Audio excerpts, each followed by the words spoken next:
This episode is brought to you by Progressive Insurance. Do you ever think about switching insurance companies to see if you could save some cash?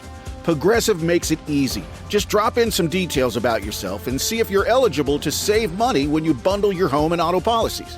The process only takes minutes, and it could mean hundreds more in your pocket. Visit Progressive.com after this episode to see if you could save. Progressive Casualty Insurance Company and Affiliates. Potential savings will vary. Not available in all states. K-pop Demon Hunters, Haja Boys breakfast meal and Huntrix meal have just dropped at McDonald's. They're calling this a battle for the fans. What do you say to that, Rumi? It's not a battle. So glad the Saja Boys could take breakfast and give our meal the rest of the day. It is an honor to share. No, it's our honor. It is our larger honor. No, really. Stop. You can really feel the respect in this battle. Pick a meal to pick a side. Ba-da-ba-ba-ba. At participating McDonald's while supplies last. Hey, it's the beginning of a week, and that means that we salute our troops, boys and girls. So everybody raise those glasses. I got my Zion mug today. Look at this. And yeah, you're just trying to show off you got a new mug. Oh, God, what's happening on the inside of that mug? It is a map of the national park. Isn't that cool? It looks like the mug that gets left in an office that nobody's taken home to wash for like a year and a half. It kind of does. No. It's nasty, dude. I like it. It is really neat. No, I've had this one for a while. I don't know why. I'd never brought it to the salute. Time to salute our troops with a new mug. On behalf of the men and women making podcast in Mom's Basement and the men and women in Navy Federal Credit Union, big shout out to our troops who kept us safe all weekend and will keep us safe again this coming week. Here's to you. Let's go stack some Benjamins together now, shall we? Uh-oh. Sounds like somebody's got a case of the Mondays.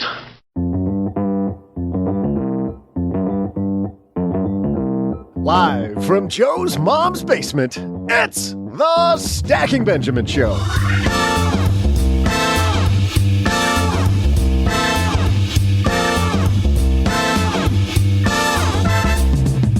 I'm Joe's mom's neighbor, Doug, and whoo, am I happy to be here because today we're talking what causes happiness. I'm guessing corn dogs and chili fries, but here to tell us what the longest study on happiness says, we welcome clinical professor of psychiatry at Harvard Medical School, Dr. Robert Waldinger. For our TikTok Minute, we look at why you might want to change your voicemail greeting when you're job hunting. In our headlines, new legislation called Secure 2.0 has passed into law. What's new? We'll dive in. Plus, we'll throw out the Haven Lifeline to Maggie, who's looking to get her retirement back on track after moving abroad. And then I'll happily share some trivia. And now, two guys who wish you happy trails on the way to your retirement. It's Joe and O-J-J-J-J-G.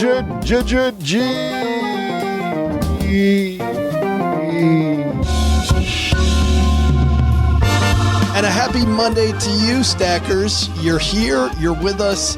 Welcome to another episode of the Stacking Benjamin Show. I'm Joe Saul-Sehy, Average Joe Money on Twitter. And across the card table from me today, the Whistling Bandit himself, Mr. OG, here with us.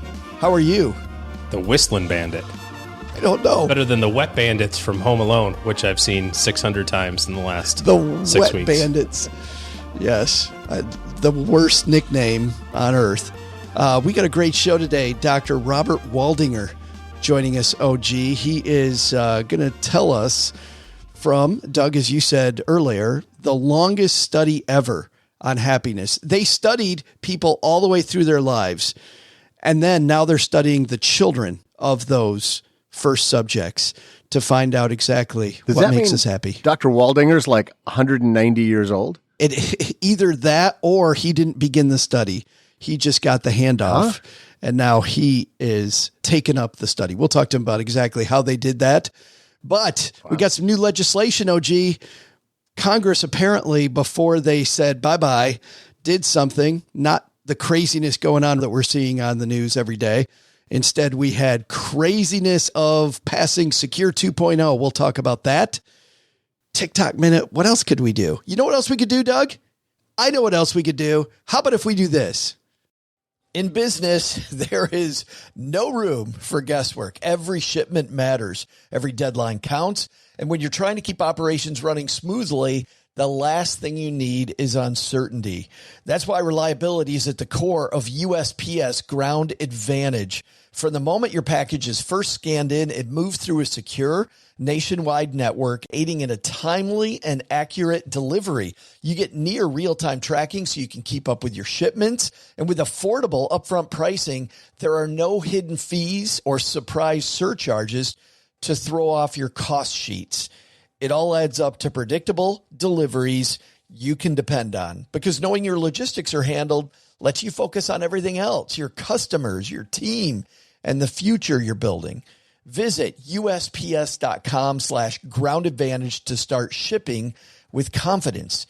USPS Ground Advantage. We mean business. I had a breakfast mentoring meeting yesterday with a young woman who was just amazing. She is graduating from college with a degree in wealth management, and she reached out hoping for some pointers. And listen, if somebody's in Texarkana and wants to go into this beautiful field of personal finance and helping people get their money together, that is incredible. But even more incredible is how she reached out, how she was trying to network. And I was having a discussion that finding the right person and avoiding the wrong person for a role, that's what can make or break an organization. And we just don't see that many qualified people. So how do you find them? Well, Indeed sponsored jobs is a boost whenever you need to find quality talent. If you're hiring, Indeed is all you need. You can stop struggling to get your job post even seen on other sites. You'll match with quality candidates with Indeed's sponsored jobs. Get matched with and hire quality candidates who can drive the results you need. Reach candidates who meet your specific criteria like skills, certifications, or location. It drives me crazy when I'm matched with all kinds of people who aren't a fit. I don't have that kind of time. People are finding quality hires on Indeed right now. In the minute I've been talking to you, companies like yours made 27 hires on Indeed, according to Indeed data worldwide. Sponsored jobs posted directly on Indeed are 95% more likely to report a hire than non-sponsored jobs. Spend less time searching and more time actually interviewing candidates who check all the boxes. Less stress, less time, more results. When you need the right person to cut through the chaos, this is a job for Indeed sponsored job. And here's what's cool, stackers. You're going to get $75 in sponsored job credit to help get your job the premium status it deserves at Indeed.com/podcast. Just go to Indeed.com/podcast right now and support Stacking Benjamins by saying you heard about Indeed right here at Stacking Benjamins. Indeed.com/podcast. Terms and conditions apply. Hiring, do it the right way with Indeed. I'm sure everybody was super excited about that. But it's way excited. All right. Dr. Robert Waldinger waiting upstairs with Mom. I'm just so happy I didn't bite. You just stayed out of that one. Let's get this party started. Hello, darlings. And now it's time for your favorite part of the show, our Stacking Benjamins headlines. Well, Congress actually got the wheels of government moving, and Secure 2.0 is a thing, OG. Just overall, as you've looked through this legislation, what do you think? I like that they're extending the required minimum distributions, although that doesn't affect a whole bunch of people and certainly does affect those who are on the upper end of the income scale or saving scale. But I think keeping the government out of your pocket for an extra year, 2 or 3, is a pretty cool thing, no matter what age you are. I think the biggest win is being able to put your contributions, your employer contributions into a Roth. It's going to be taxed differently because companies still deduct that. So it's got to be like there's got to be some tax ramifications there. But again, back to the keeping the government out of your pocket for a little bit longer. I think that's probably the better news out of all of it. Yeah. So let's walk through many of these provisions and have you look at them one at a time. The first one you already mentioned that's on this Forbes list that I have. By the way, if you want to follow along, we'll link to it in our show notes at stackingbenjamins.com.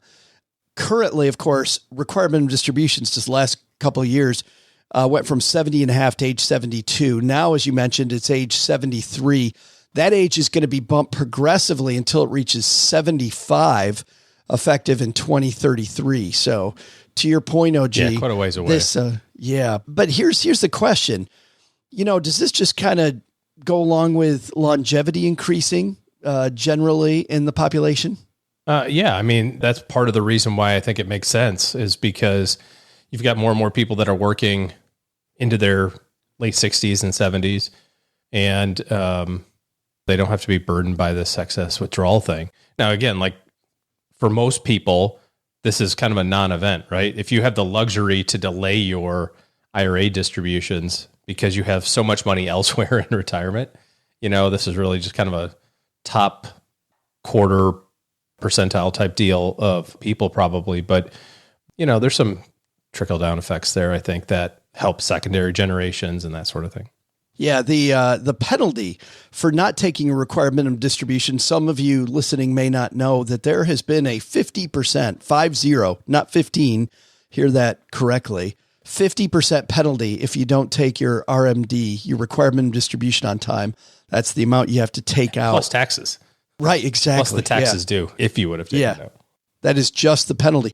Starting in 2023, that penalty falls to just only 25%.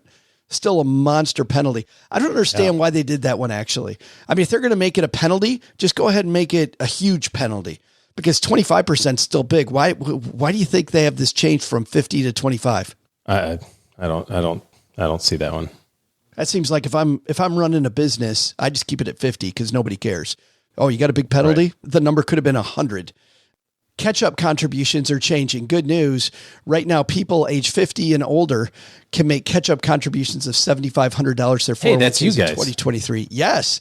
That bumps it up to $10,000 starting in 2025.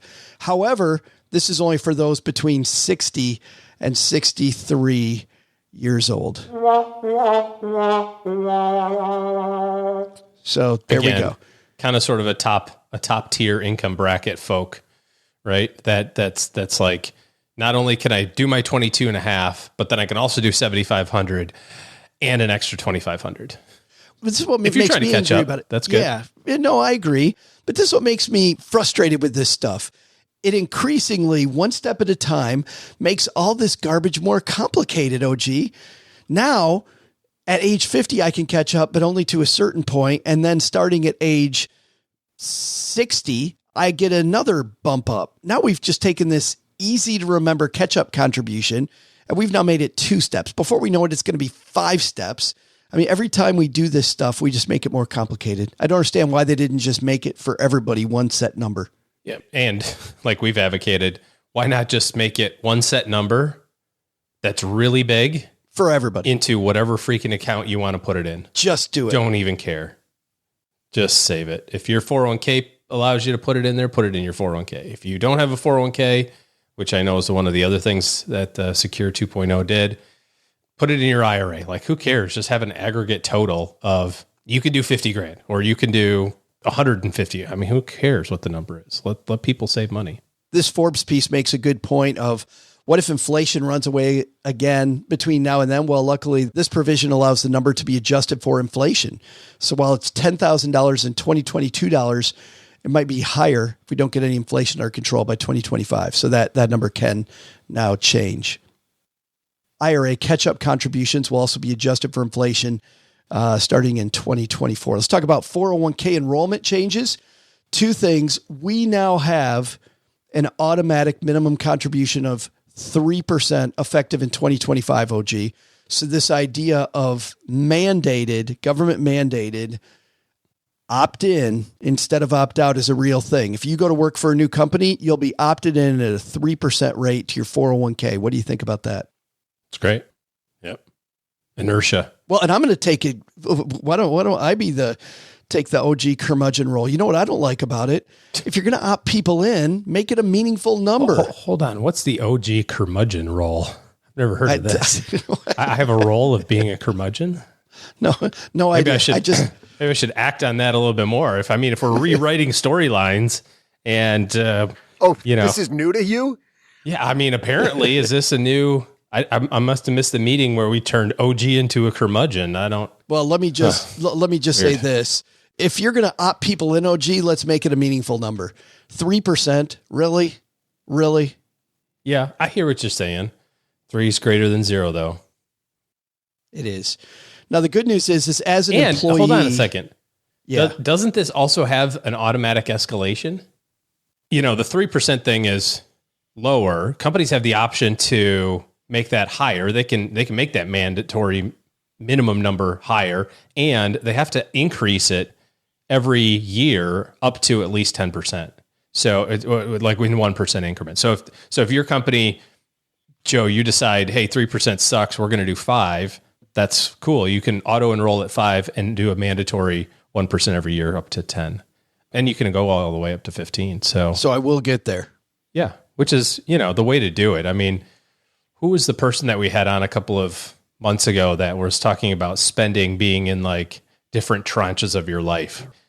When you're 22 and you get your first job, you don't have any real expenses other than rent and food.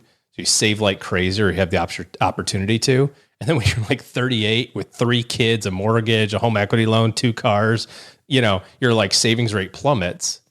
And then, you kind of get out of that and, your income catches up and all that other sort of stuff. So it makes sense to like have these small adjustments. It makes it a lot easier to aggregate all of that savings. If you're a part-time employee working for a company with a 401k, it actually, this legislation makes the process quicker to get you eligible for the 401k. Took it from 1,000 hours to 500 hours or more for the last 3 consecutive years, starting in 2021. So your eligibility increased. Roth accounts eligible for matching. OG, you already talked about this one, that now Roth accounts can be matched, although you did say there's going to be a little tax tweak there. Yep. Listen to this. Companies can match student loan debt payments.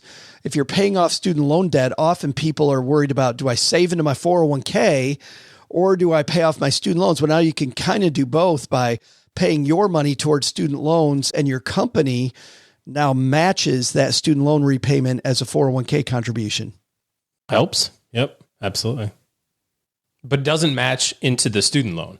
No. They're not additionally paying off your student loan. They're putting a contribution into your 401k as if you were contributing to your 401k. Yeah. Right. So they're making the part of what would be some 401k contribution. So it helps you solve that problem of which do I do. You focus on the student loans, get that paid off. 529s. How about this one, OG? If you've got money left in your 529 plan after college, I think we had some callers just a few weeks ago asking us about this question. If we had a problem there, you can now roll excess money out of your 529 plan into an IRA. This is after 15 years, and it's a Roth IRA. You roll it into a Roth IRA after 15 years, and it's for the beneficiary, not for the person that put the money in. The beneficiary now can take it as a Roth IRA instead. Yeah. Up to the contribution limit of, this year, $6,500. And you can go up to $35,000 per person. And it's got to be, you're basically pulling forward those contribution amounts for the next couple of years. Kind of like you do with a 529. You know how like in a 529, you can say, well, I want to put a whole bunch in today. And it counts as like a 5-year contribution. You can't do any more for 5 years. It's kind of the same deal for the Roth. My devil's advocate side of this one, my new role of being a curmudgeon is, there it is. I actually think, well, I'm just trying to, I mean, I missed the meeting, so I lean in, just lean into it. Yeah. Lean into this new Let's OG. see if it comes naturally. It may not come as naturally as you guys think. I can't even say that with a straight face. I think leftover 529 money is way better as a 529 for the next generation than it is to give it to the current generation in a Roth, because there's some chance, a very good chance, that you're back to being 25 and, not really the smartest with money generally. There's a really good chance that 25-year-old goes, yeah, I'm going to use this money. I'm going to use it. And, the biggest issue with 529s and Roths, in my opinion, is that they're so multi-generational in that you can like literally create this education trust that in 2 generations from now has tens of millions of dollars that'll be tax-free forever. And the IRS is kind of scared of that potentiality. So they go, oh, well, let's just let them take it out and then see if they do dumb stuff with it. So I don't know. It's better than leaving it. Like if you don't have any next generation people to give it to or whatever. It's better than paying a penalty. That's for darn sure. So it could be a good way to kickstart your kid. Hey, you graduate college and there's $35K there.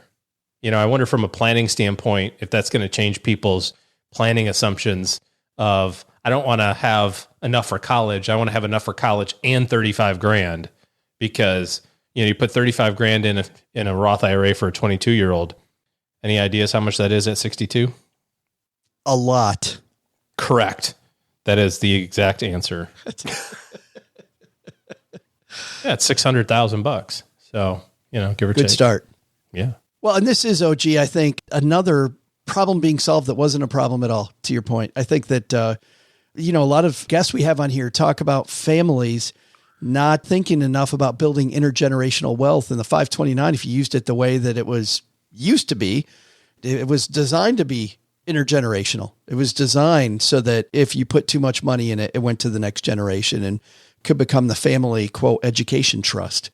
Yeah. Not the case anymore. Could still be the case, I suppose, if you decide to do that. But now you've got the option to take it sooner. And what do we know about people? They take it sooner. Yeah. ABLE accounts have big changes. Used to be ABLE accounts you could set up if you had your disability before age 26. That is now changed to 46. I think that is a big change to ABLE accounts. Emergency savings. We talked about this one last week, OG. You can now contribute to a Roth for your emergency savings. The maximum savings amount in a year is $2,500. You can make 4 withdrawals a year now from your Roth. What could possibly go wrong there? I just sigh emoji. Better than nothing, I guess. Yes. But all in all, and we'll link to this again, and also we'll talk about strategies. Kevin will have strategies in the 201 for everybody. That's our free newsletter tomorrow. StackingBenjamins.com/201 to subscribe to our free newsletter. He's going to talk about strategies in all these areas. He curates some of the best spots around the internet that have talked about all of these things. But OG, all in all, big net positive for people looking at saving. Overall, yeah, absolutely. I like it a lot. Time for our TikTok minute. This is the part of the show where we shine a light on a TikTok creator, either doing something brilliant or hashtag brilliant. Now we know what OG thinks about these. So Doug, we're going to you. Is this one going to be brilliant or hashtag brilliant? I think you want to get this year started off correctly, Joe. You want to make people think that we're actually sharing useful knowledge with them. So I think we're going full on academically brilliant. I think, Doug, you might have nailed it because this guy has a lesson, I believe, for all of us. I've been applying for jobs, and some have called me back, and I just realized I haven't changed my voicemail greeting since I got my first iPhone. What up? Thanks for hollering at your boy. Leave me a message, and I'll get back to you. Or hit me up on MySpace, faux shizzle. How many? Hit me up on MySpace. Faux shizzle. But seriously, I realized listening to this that I have not checked my voicemail greeting on my iPhone in forever. You guys check what the hell you're saying on your iPhone? No. But I mean, with a voice like mine, would you have changed it in 20 years? But knowing you said something like out there, you would have said MySpace. Hit me up on the MySpace. On the MySpace. There's a chance. On the MySpace or the Facebook? Yes. The Facebooks. Yeah, there's a chance. I found I had one friend on MySpace. This is how much I use MySpace. My friend's name was Tom. Remember Tom from MySpace, who was your automatic first friend? Hey. No. Wasn't a thing for me. Did MySpace come automatically preloaded on the Zune that you owned? Or on the Windows phone? Easy. I'm right here. I know it didn't come on my Palm Pilot. How about the BlackBerry? BlackBerry was the thing. One of those too. I've got a whole case of these. Yeah. A whole drawer full of them. Drawer pagers. I have a friend who's still buying them off of eBay or wherever he can find them because he insists on having a physical keyboard.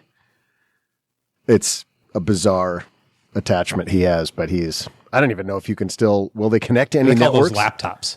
Yeah, I know. I can type text messages from my computer now. I don't even have and to he's have got a phone. giant holster that attaches to his belt for his laptop. Yes. Yes. Dragging his leg. That's how he got his disabled parking space right there. Yeah, not good. Dr. Robert Waldinger is a professor of psychiatry at Harvard Medical School, director of the Harvard Study of Adult Development at Massachusetts General Hospital, co-founder of the Lifespan Research Foundation. He's done a thing. Biggest thing he's done, though, is come down to the basement to talk about happiness. He's got a brand new book where he talks about happiness and what truly makes us happy from the longest study on happiness in history. He took over the study a number of years ago, and we're going to hear from him about what truly makes us happy. But Doug, before we get there, I think you've got a little pontification on happiness. I've got something that'll make everybody else pontificate. Hey there, stackers. I'm Joe's mom's neighbor, Doug, and I bet I know what makes people happy. Let me see. Leaving scathing Yelp reviews after an unexpectedly bad meal at a bowling alley? Probably. Seeing the disappointment in a pigeon's eyes as you eat the bread crust yourself? Or when the barista turns their back at the moment you're supposed to tip. That's the best. Yeah, good times. What seems to make the kids happy these days, though, is taking selfies, because that's all I see them do. On this day, the iPhone was announced in 2007, one of the first phones with a camera. Also on this day, the first photo of a person was published, but it definitely wasn't posted on Instagram. My question is, what year did that happen? Was it 1738, 1838, or 1938? I'll be back right after I find my light, tilt my head forward and slightly to the side and purse my lips, but not too much.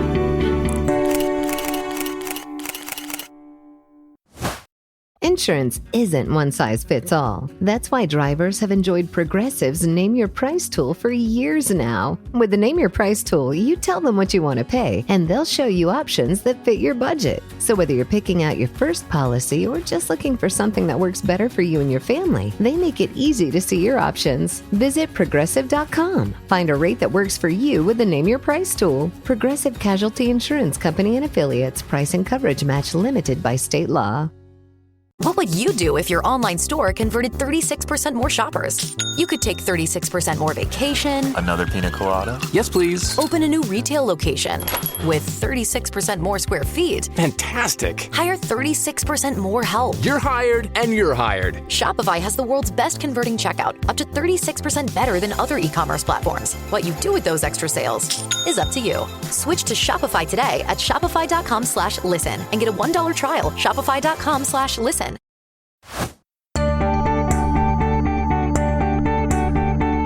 Hey there, stackers. I'm grouper model Joe's mom's neighbor, Doug. The first photo of a human actually looks like an empty Parisian street. But that's because most things like trams and walkers and mimes were moving too fast to show up. Only two men... Wait, did you catch the joke there with the mimes moving fast? Anyway, only two men, one holding his foot up on a shoe shine board and the other shining his shoes, remained visible in the shot. Those were the first two people to be published in a photo. So what year was it? 1838. That's the day that capturing happiness was born. Wonder how many years it took before people realized that true happiness was taking photos of every meal you ate. And now, to help you capture your true happiness, let's say hello to Dr. Robert Waldinger. And Dr. Bob Waldinger joins us. How are you? I am good, and I'm really glad to be here, Joe. Thanks for having me. Well, I'm happy you're here, too. Obviously, anybody talking about happiness, that's what we're all after. I want to begin, Bob, with this 2007 survey of millennials that you have in the author's notes, right at the beginning of the book. Because I think especially for a money show, this really frames what we're after, maybe what we're not after. Do you remember that study? Can you tell me about it? Oh, yeah. They surveyed thousands of millennials and asked them, what are your major life goals? And about 80%, 8 out of 10 said that their major life goal was to become rich. Not just to get their material needs met, but to become rich. And what's interesting is, they follow them, or have you seen the same thing in your bigger studies that people, when they're young, that's the main goal?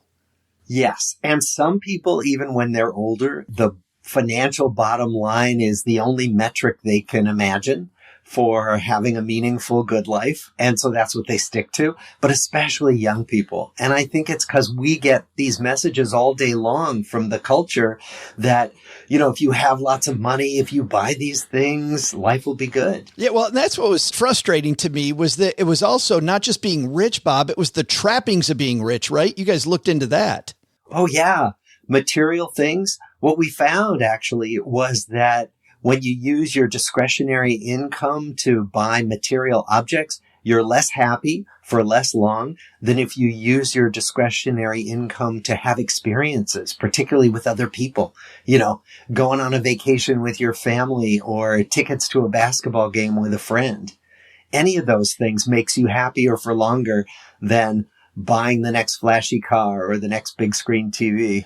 Well, let's dive into exactly the project that you're involved, because this project is a hell of a lot older than you are. This project has been around for a good long time. Tell me about the project you're involved in. It's 85 years old.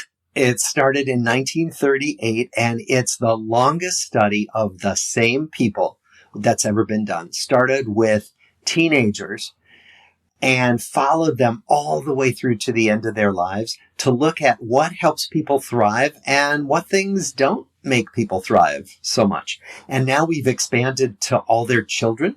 So we're talking thousands of people over 85 years. Is it not an accident that this began during the Great Depression time? Because it seems like that time, when you say 1938, it seems like there was so much sadness then. Was that intentional at that point, that we really need to see what makes people happy? There was a lot of doom and gloom in the culture. Yeah. But in addition, one of the arguments of the founders of this study was, we've spent so much time and so much money studying what goes wrong with people. Why don't we study what goes right with people? And so it was this kind of flipping it on its head to study normal development. You write also in the author's notes, Bob, that a good life is a complicated life. And really defining a good life is complicated. Tell me, how is it complicated? Well, what we know from all these life stories is that everybody has hard times. Everybody has hardship. Everybody struggles with things. The reason why it's important to name that is that it's easy to look at other people, especially if you look at their social media posts and say, oh boy, everybody else is always at a beautiful beach, or they're always about to dive into a beautiful plate of food, right? And everybody else has life figured out except me. And what we can tell you from studying thousands of people is not true. Everybody struggles. Life is filled with hard times. And we would argue that's part of what makes life richer and more interesting for most of us. It is so interesting that I'll go on social media myself and I find myself almost universally depressed afterwards. These beautiful people doing beautiful things all the time. And, you know, I'm sitting in my house, which is, man, it's a nice place and I have a nice life, but turning that thing off, it seems to be so much better for me. You tell some great stories throughout the book of some of the subjects. Early in the book, you tell a story about Henry and Rosa. Can you give me a little snippet about them? Because I think this is just a good glimpse into the average person that you talk about, Bob. Sure. Henry and Rosa were from the poorest neighborhoods of Boston in 1938. They were from actually one of the most disadvantaged, troubled sets of families. And which then, Bob, and not to cut you off, well, I initially think when you say that for that first couple sentences, I think these people are going to be more unhappy. They're going to struggle more in their life, right? So their happiness meter is going to be way less if they're from this really poor upbringing. Exactly. And Henry and Rosa are a great example of a couple who had a wonderful life, had a really rich, fulfilling life. And a lot of it had to do with their connections with each other. They had a very solid marriage and their connections with friends and family. And that what we find over and over again in studying thousands of people is that the people who had the warmest, richest connections were happiest, healthiest. They were also most successful at work. Wow. So relationships really, would you say, you know, the millennials said it was riches. was number one, being rich. Would you put relationship then as number one if you had to look at your study so far? I would. I would say if you're going to do one thing in your life to try to have a good life, it would be invest in your connections with other people, that it has huge payoff. Does this mean that the introverts have it harder, Bob? No, but it's a great question. So in fact, introverts just need fewer people. They actually find being with lots of people exhausting, but they need people. They just need a smaller number of people. And that's not abnormal. It's not a problem. In fact, it's just fine. On that note, we already opened up with one myth about happiness, this idea that money brings happiness. What are some other myths that you found over the years are associated with happiness that may or may not be true? Well, another big goal of those millennials that they surveyed was to become famous. Being famous doesn't make you happier. It doesn't make you less happy either. It's just neutral. It's there. And similarly, people thought that, boy, I need to achieve a lot at work. And one of the things we find is that work achievement doesn't predict whether you're going to be happy. In fact, when people were in their 80s, we said, look back on your lives and tell us what you most regret. And a lot of the people looking back on their lives said, I wish I hadn't spent so much time at work, and I wish I had spent more time with the people I care about. Boy, that's big, especially for a show like ours. I feel like our listenership sometimes need to hear that because people obviously listen to a money show, money oriented, know that spending more time at work sometimes can equate to more money. Tell me about correlations though with money and happiness. Where do the correlations actually lie there? Are there some? There are some. So what we know is that you need to have your basic material needs met in order to be happy. So below, one survey said $75,000 annual household income. Below that, people are less and less happy. And the lower you go below 75K, the less happy you are. But the higher you get above 75,000, and the amount may vary a little bit, but the more money you make, your happiness doesn't really go up very much. So yes, you need your basic material needs met. And beyond that, money doesn't correlate with happiness. Find it in other ways. What is the relationship between health and happiness?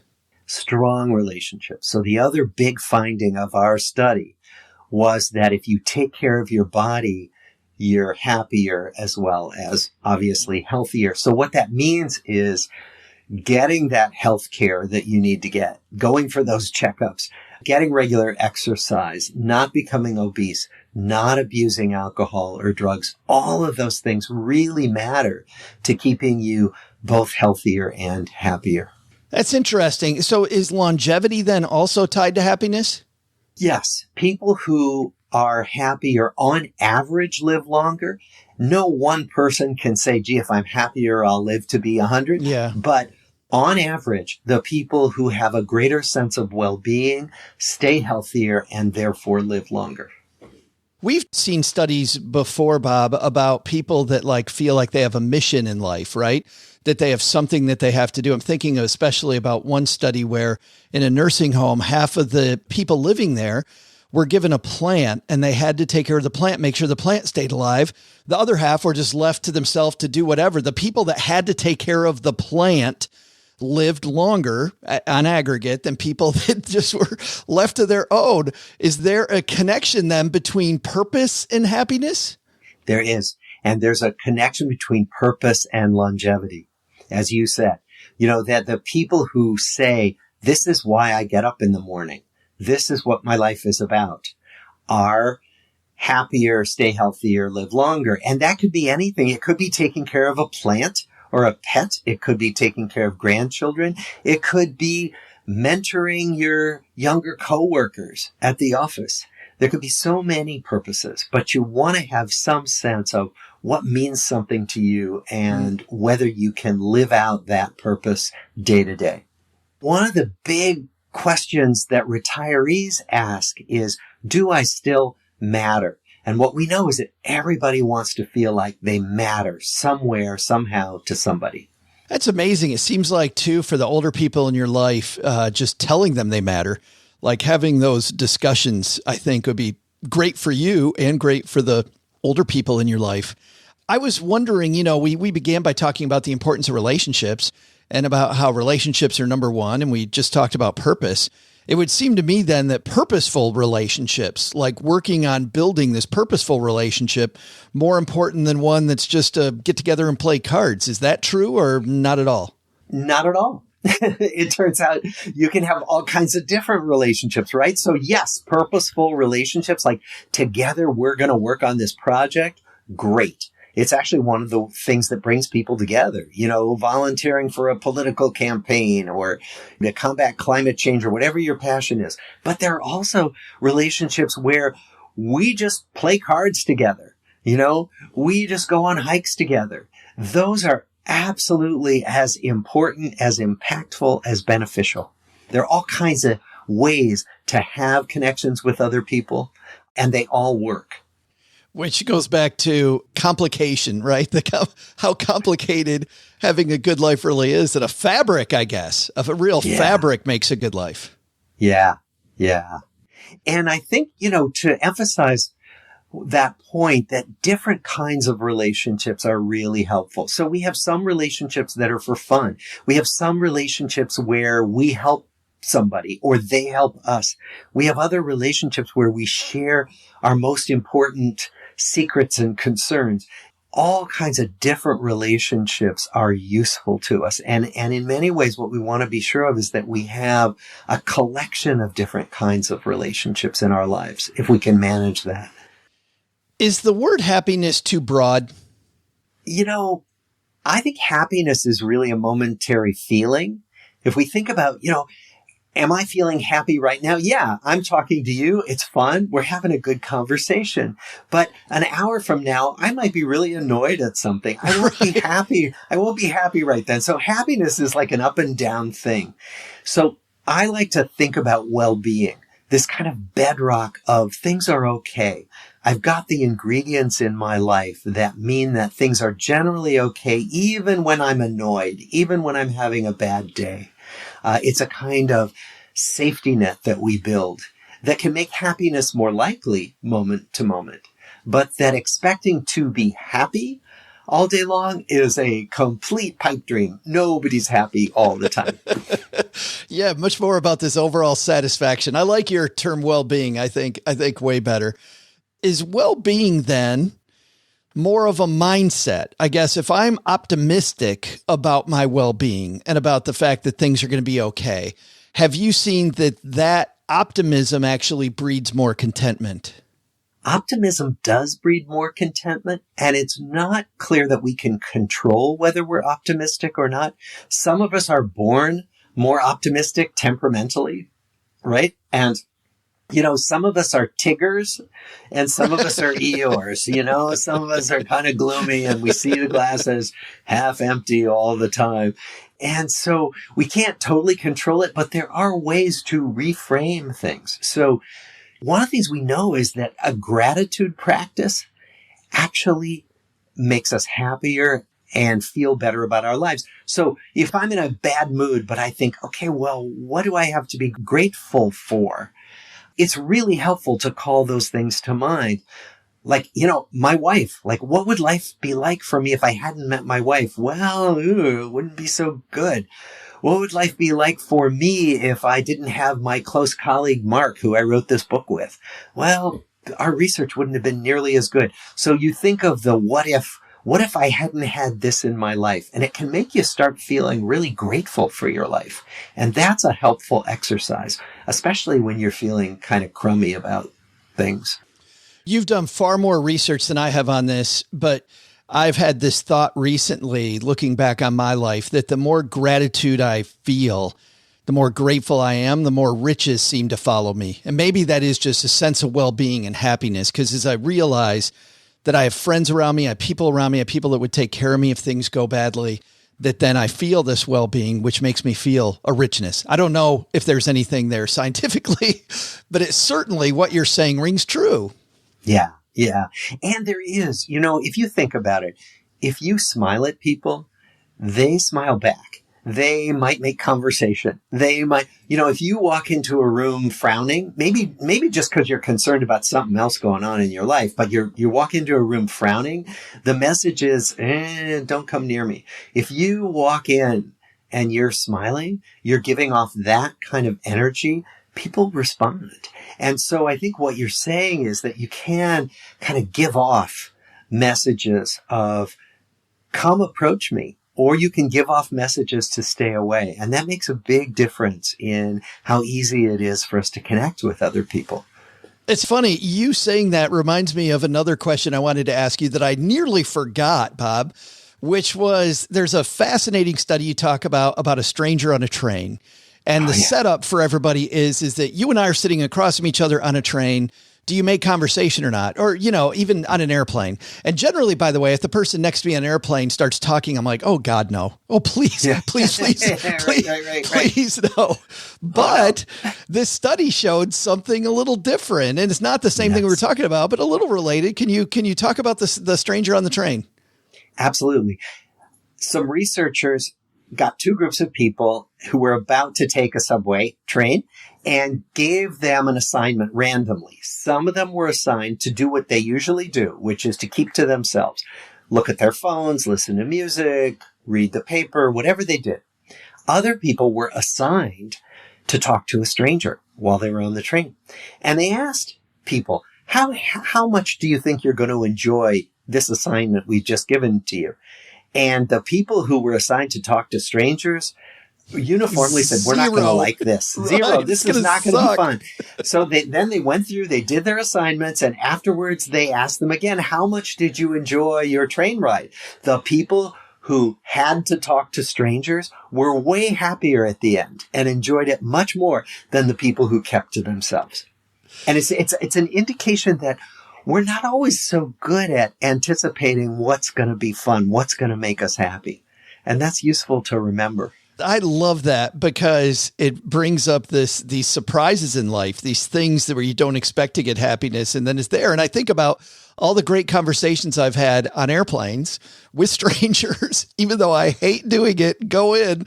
I've met some phenomenally interesting people on planes, which brings me, I think, to my next question, which is, you've obviously done this, not just this amazing project that the two of you have done with this book, but obviously the project that enveloped so many more years. What has surprised you most, Bob? What has been the thing that's been the biggest, wow, I didn't see that coming? Well, first of all, the importance of connection. I did not see that relationships would turn out to be so powerful. That loneliness would be as bad for you as smoking or obesity, right? So I didn't see that. I think the other thing I didn't see was how much people can change, how much our lives can change as we go through life. You think you see somebody's on a certain path and, their lives are going to be on this path the whole time. And then people make all kinds of changes. Even late in life, even in their 60s and 70s and 80s, they might find love or they might find a whole new hobby or a whole new group of friends late in life. So I think that one of the take-home messages that I find most hopeful is that we don't know how life is going to turn out, even if we think we know, and that all kinds of changes can happen throughout our lives. I love this idea of the magic of a pivot, that things can change at any point, and it's never a time when you should, pack it in and give up, like the train is running out of the station. My last question today, what's the biggest takeaway? I asked you the biggest surprise. What's the biggest takeaway, or maybe a non-obvious takeaway that you hope people get from this book? Biggest takeaway is to be active in taking care of your relationships. Think of it like you would think of physical fitness. You don't go to the gym today and then say, okay, I'm done. I never have to do that again. Think of social fitness in that way. Think of taking care of your relationships as something you do every day, every week, rather than spending yet another weekend afternoon on my laptop doing my research work. I've started calling up friends and saying, let's go for a walk. Let's have coffee. That it's that active engagement with the people we care about that really pays off. The book is The Good Life, Lessons from the World's Longest Scientific Study of Happiness, and it's available everywhere, I think. Yeah, hope so. Thank you so much for talking happiness here with us early in the year, Bob. I really appreciate it. Joe, this was a pleasure. Thanks for having me. This is Scott from California. When I'm not hiking at national parks, I'm stacking Benjamins. Big thanks to Dr. Waldinger for joining us. Doug, I don't think it was a mistake, by the way, getting back to your trivia before we talk about happiness, that the iPhone with its camera came out the same day that the first photo of a human came. I think, very seriously, I think Apple planned that on purpose. I think Steve Jobs planned that on purpose. I do think that was... Very seriously? You think Yes. this very seriously? I do. He's thought about it very seriously. No, I think that they did it on purpose. It was like their marketing thing. You know what I mean? Hey, we're reinventing the camera, so we're going to do this on the same day. Like they could have picked 364 other days. Why'd they pick today? It was because of this. And that's the one feature of all of the things that iPhone could do in 07 that were just absolutely groundbreaking. That's the one feature they decided, we're going to line this up. Not the day Alexander Graham Bell invented the phone. And also didn't tell anybody. Well, because it was a big day for cameras. I mean, the fact that we took a picture of a person. Mm-hmm. No, you don't think so? You're right, Joe. I think I am right. I think you nailed it. Look that up for your next trivia there, Doug. But let's move on. Oh, gee, not a surprise that people that were in less wealthy families as happy, if not happier, than people growing up with wealth their entire life. Not really a huge aha for you and I, but maybe maybe a huge aha for some of these people, though, that are chasing Benjamins because they think it's going to make them happier. Not the case. Yeah, just chase it because it makes you angrier. Is that does that fit the narrative? That probably doesn't. I'm still trying to nail it. I'm trying to exactly hone in on this new character, curmudgeonly character. The funny thing is, he's low-key curmudgeon about being curmudgeonly. Yes, absolutely. Can't you hear it? Yes. He's trying to mask it and sort of put a veil of jocularity around it, but he's so pissed off that we're calling this out, which makes it better. But I love this idea. I love this idea that if you're just in the moment, I think it's much more, OG, about being in the moment that makes you happy. Don't get me wrong. He still talks about the fact that you need to get to a certain level, that 70, 80,000 number level after inflation is probably much higher now. But you still need to get to a certain level where it can make you happier. But it's much more about just being present. Me being with you two makes me joyous. My presence is your present. Let's throw out the Haven Lifeline. I don't know where to go. And tackle some of life's most important questions. Our friends at Haven Life Insurance Agency, OG, they put what you value first. I'm gonna have to go watch some movies here, kind of channel my inner, maybe Kowalski. That's not it. Maybe a little Carl Fredrickson from Up. Yeah. Yes. Maybe a little, hello, I am Scoutmaster, whatever his name is. He goes to help the old man. I feel like that movie was about me. Part of it. You know what's funny? That could be us, guys. Joe's the Boy Scout. OG is the old man. And who am I? You're the dead wife. No, you jerk.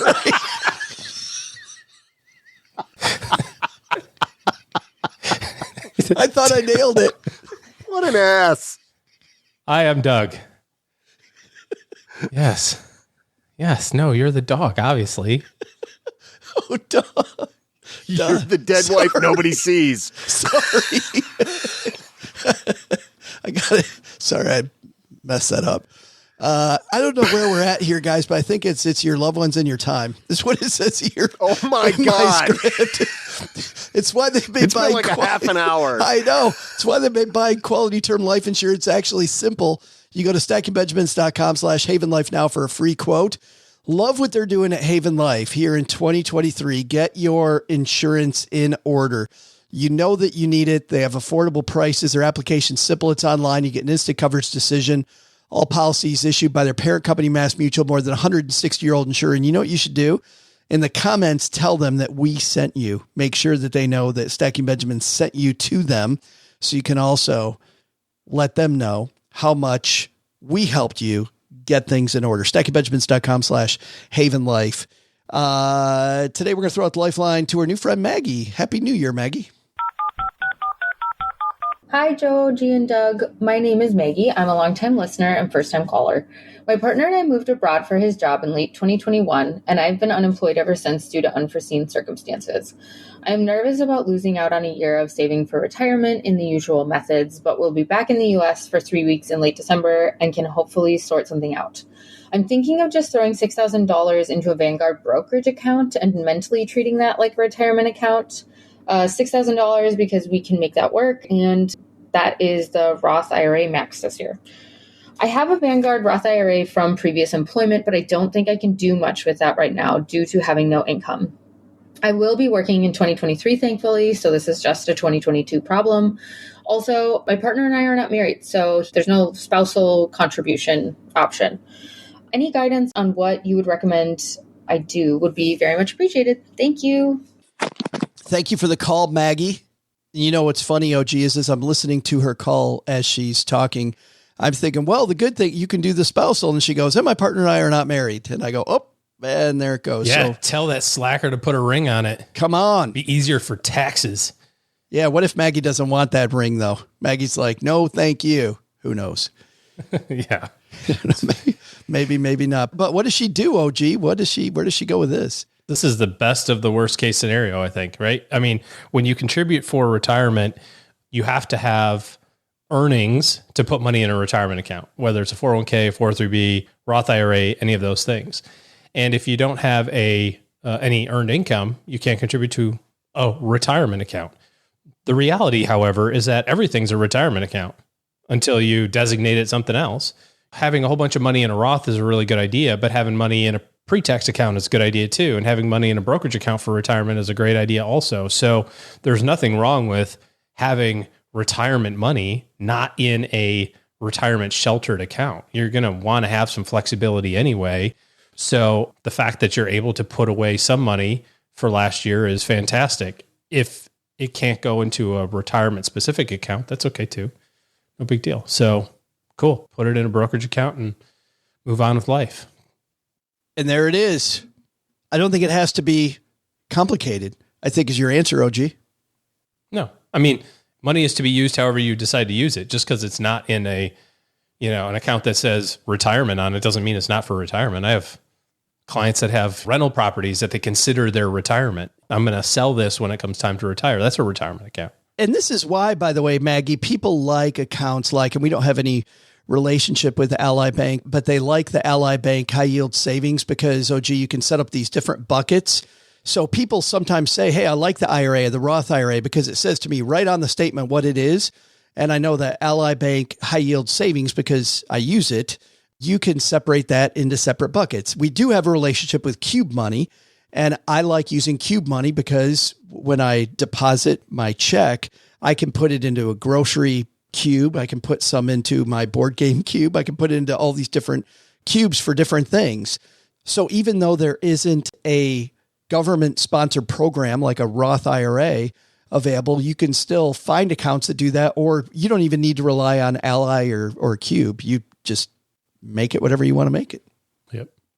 Thanks for the question, Maggie. If you've got a question for us, head to stackingbenjamins.com/voicemail, and that will lead you to our little program that records a message to us, and you could have OG answer your question succinctly like he did Maggie's today. And because she was brave, we're also sending Maggie out a Haven Life Greatest Show on Earth Circus t-shirt, which is, Maggie, very comfortable, and glad you've been with us for a long time. Thanks for hanging out with us.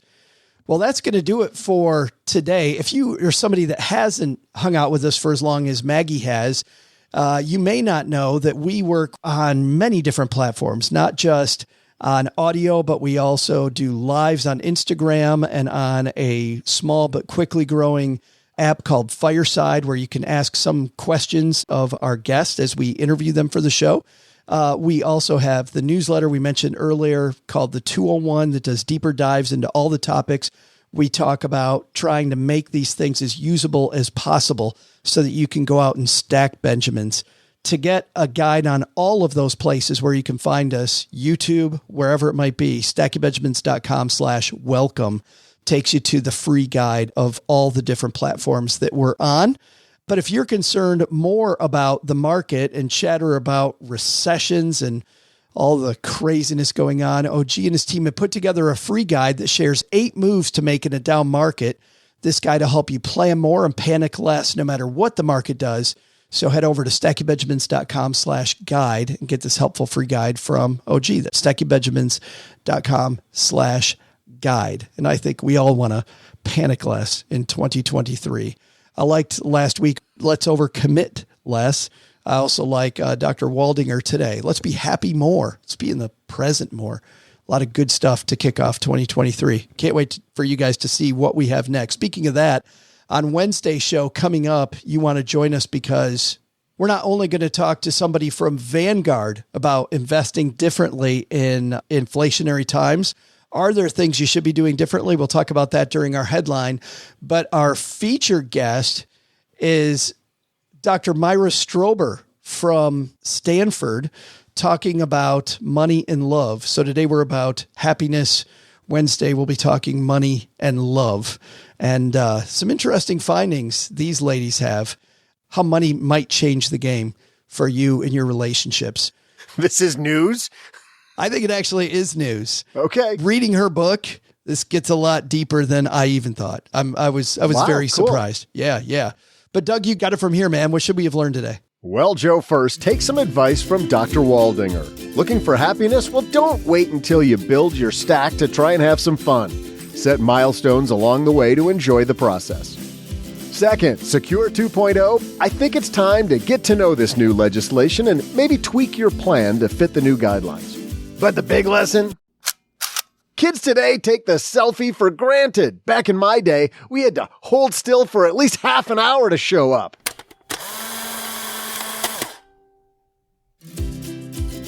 Thanks to Dr. Robert Waldinger for joining us today. Find his work and TEDx talk at robertwaldinger.com. We'll also include links in our show notes at stackingbenjamins.com. This show is the property of SP Podcasts, LLC, copyright 2023, and is created by Joe Salcihat. Our producer is Karen Repine. The show is written by the brilliant Paulette Perhatch with help from me, Joe, and Doc G from the Earn and Invest podcast. Take a deeper dive into all the topics we cover on each episode by checking out our newsletter, The 201. You'll find the 411 on all things money at The 201.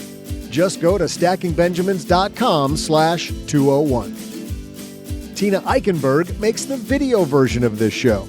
And once we bottle up all this goodness, we ship it to our engineer, the amazing Steve Stewart. Steve helps the rest of our team sound nearly as good as I do right now. Want to chat with friends about the show later? Mom's friend Gertrude is our social media coordinator and the room mother in our Facebook group called The Basement.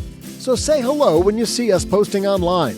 To join all the basement fun with other stackers, type stackingbenjamins.com/basement. I'm Joe's mom's neighbor, Doug, and we'll see you next time back here at the Stacking Benjamin Show. Not only should you not take advice from these nerds, don't take advice from people you don't know. This show is for entertainment purposes only. Before making any financial decisions, speak with a real financial advisor.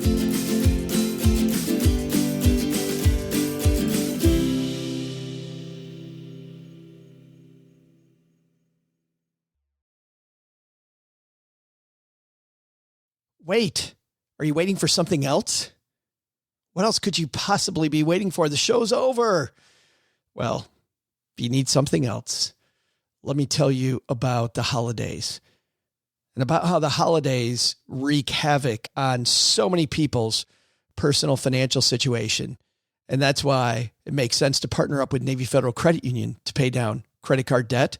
You can get a low intro APR and balance transfers that are platinum credit card that will allow you to pay less interest to, quote, the man, and more going toward the bottom line while you're cleaning up the mess. The big goal is to change the behavior, right?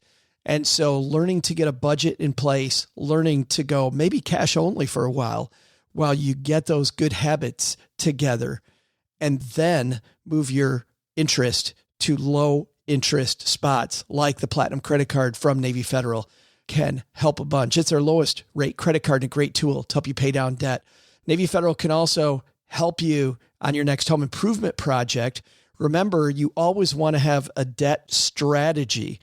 If you're looking at improving the value of your house, improving the livability, and you need a loan, well, then Navy Federal can help you there. They offer a home equity line of credit with convenient access to funds when you need them at a variable rate. You can also get a fixed rate equity loan that has set monthly payments for large purchases. Consolidating debt with a home equity loan could also streamline and lower your monthly payments. Put together your entire plan and then go to NavyFederal.org and decide how the wonderful things that they have there, like the fixed rate equity loan, the home equity line of credit, or the Platinum credit card can help you. Learn more at NavyFederal.org. Our members are the mission. Insured by NCUA, Equal Housing Lending. Membership required. Loan subject to approval. Call 1-888-842-6328 for details about credit cost and terms. HELOC APR as low as 6.5% as of November 23rd, 2022.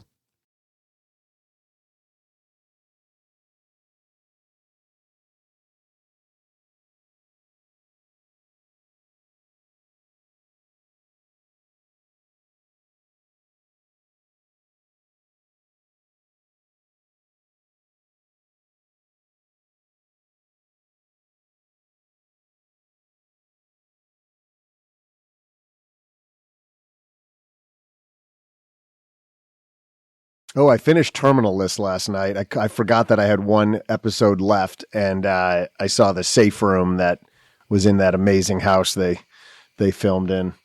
I wonder if they build those into Terminal retrofit List. houses. Which one is that one again? Terminal List. Chris Pratt. It's the one I didn't love it. You were the one who recommended it to me, and we laughed at it at first, and it got better, and I just had to finish it because it was nagging on me. It was one of my 2023 goals. Is to finish Terminal List. Nice. So check that box. Bam. We finished Wednesday. Wednesday was really good. Everybody's talking about that. Wednesday was really good. If you like the Harry Potter stuff, and Sabrina was a little darker, but still equally as campy, that kind of thing. Tim Burton did a really good job. Like, I feel like Tim Burton hasn't done a good job of something in a long time. And this was super. It really is just a detective story around the Addams family, and the characters of the Addams family. So Fred Arneson playing Uncle Fester later. I could see that. Later on is totally good. Catherine Zeta-Jones plays mom, and Morticia. Yes, plays Morticia. It is it's campy, good time. Like that's really good. So now we're starting on Jack Ryan, and I binged the first 3 episodes last night, and holy crap. I started watching Jack Ryan yesterday in my office. Well, I generally watch stuff at lunch because I've got like 20 minutes. I can just do 20-minute sections, right? I can just sit there and eat and watch it on my phone. But I put a TV in my office for obvious reasons. And so then I was like, oh, I could just watch this. I can just have this while I'm working. Right. And totally focused. After 2 hours, I was like, yeah, I can't. Maybe I'll just do a little work while I look up from time to time. But I was just sitting back in my chair, just watching TV in my office, basically. Like, this is stupid. I should go in the living room and watch TV. Yeah. But I got through episode 8, dude. I watched 8 episodes yesterday. Oh my God. That's the whole 8 season. hours of TV. No, it's 8 episodes long. I don't know. Well, I think they're 50 minutes. I don't think I'm trying to keep myself. Whoa, easy. Sorry, I didn't mean to overstate anything. Easy, cowboy. They're like 51 minutes each episode, and then you fast forward through the through the intro part, and it's like down to 47 or something. But no, it's not done because I stopped last night at 9. I was like, I'm going to bed. But 10. I must have one more to go. Maybe I got through 7, and I'm watching 8. I don't even know. It's definitely not done. I can assure you. I thought it was. There's a part where you go, oh, okay. Hey, saves the day. It only shows 8 episodes on Amazon. Well, then I must watch 7. I must have 8. He's watching an entirely different series. So let's wrap up this recording. I got work to do. Oh, deal. Okay, let's wrap it up. Wrap it up. Stop. Hey there, stackers, and a happy Monday to you. What the hell are you doing, dude? I haven't introduced you yet. I was just wondering if you knew that song. If I knew what song? Happy Trails? You. Yeah. Why are we doing that? We're just starting. Are you allowed to live in Texas and not know that song? Isn't that part of the citizenship test?